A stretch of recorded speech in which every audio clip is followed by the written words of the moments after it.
waxaa socda dagaal lagula jiro nimanka khawaarijta maanta isma lahayn galmudug waxay qaadanaysaa muddada intaa la eg oo dagaalka shabaab lagula jiraay intuu jiitamo intaa qaadanaya madaxweynahana ay ku kallifaysaa inuu intaasoo dhan intuu joogo maalin walba dagaal iyo halkaa loo sii taagnaa waxaan lahaa mar hore ayay soo gadoomaysaa oo labada isteedee dhimanna hawshooda la gelaya arrintaa iyadaa waxaan leeyahay haddii dagaalkaasi sida uu yahay dhab u noqon weydo oo qorigan sumadale aad sidan u haystaan horta qoriga dawlad baa iskale way qaadi doontaa qabiillo qori ma lahaan doono dawladnimadaana ka fiican markaa intii aad weligaaba lagugu gumaysan lahaa gaarigaaga la qabsaday iyo telefoon beena laguu soo sheegi lahaa waxaan qabaa dadku intay dagaalamaan warheeryadii gumaysiga laga hadlayay 60 tana ka adag oo ka dhib badan oo diin taabanaysa oo caqiido ka hadlaysa oo ifsaad caami uu ku jira oo wax walba dhibaatay ay imanaysaa aan ka dhabayno oo aan garanno ciidankaas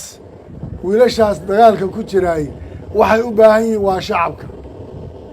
sideedamana shacab baa dagaalama dagaalka hadduuna shacabku ku jirin oo ayna bannaanka soo taagnayna ciidan waxba ma qaban karay intifaadada ama kacdoonka shacabka tusaale waxaa idinku filan maxaakimtu mayna ahayn dawlad dagaalamaysay markii hogaamiye kooxeedyada dagaalkoodu socday kacdoon shacab buu ahaa haba yaraatee ciidan intuu isu yimid dagaal galay oo cid la dagaalamayay ma jiro waxay u baahan yihiin maanta nimankaa khawaarijtiihii kacdoon shacab oo la iswada dabagalo oo gabadha buskudka iyo waxaan qirayaa cidda ugu badan ee dagaalka ku jirta inay haweenka yihiin saamaanta iyagaad arkaysaayoo buskudkii samaynayo biyo hagaajinayo meesha furimaha ciidanka wax u taga waa iyaga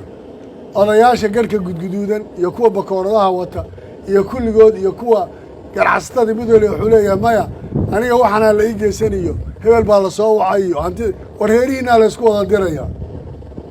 maxay canshuurta badana lagaa qaadi kuu taraysaa maxay 22 ismaana kuu taraysaa maxay cabsiintu kuu taraysaa intaasoo dhan waxba kuuma tarayso waxaa ii muuqanaysa arrintaani haddii aan u wada istaagno galab iyo subax baan kaga bixi karaynaa soomaaliya oo dhan inaan ku qabanno godadkay galaanna shacabka qof waliba wuu soo sheegayaa oo qof waliba wuu ka digayaa oo qof waliba meeshay joogaan iyo waxay yihiin buu soo sheegayaa qolyaha magaalooyinka jooga iyo kuwa qoryaha haya iyo isugu faantada qabaa'ilkaa wallaahi inay isku kindiraan iyo dhibaato inay idiin geystaan mooye wax kalood ka dheefaysaani ma jiro intaa in la eg madaxweynuhu inuu joogana maba ahaynba waxay ahayd inuu mar hore ka soo tago xamar habeen sii joogo baydhabo tago kismaayo tago dagaalkaas 15 beri in lagu soo afjaro waan rajaynayaa haddana ciidanku wuu dadaalayaa laakiin moralku waa shacabka deegaanada la qabanayo iyo kuwa hadda la qabtayna waxaad ogaataan waxa ugu muhiimsan inuu yahay way isku kindirayaan oo qabaa'ilkay la hadlayaan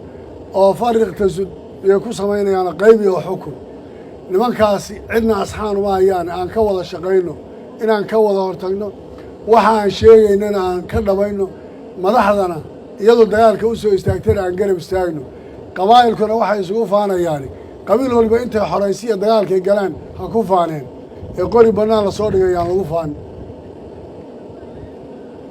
madaxweyne waxaan rajaynayaa in ciidamadana lagu dhiirigeliyo la garab istaago lagu dallacsiiyo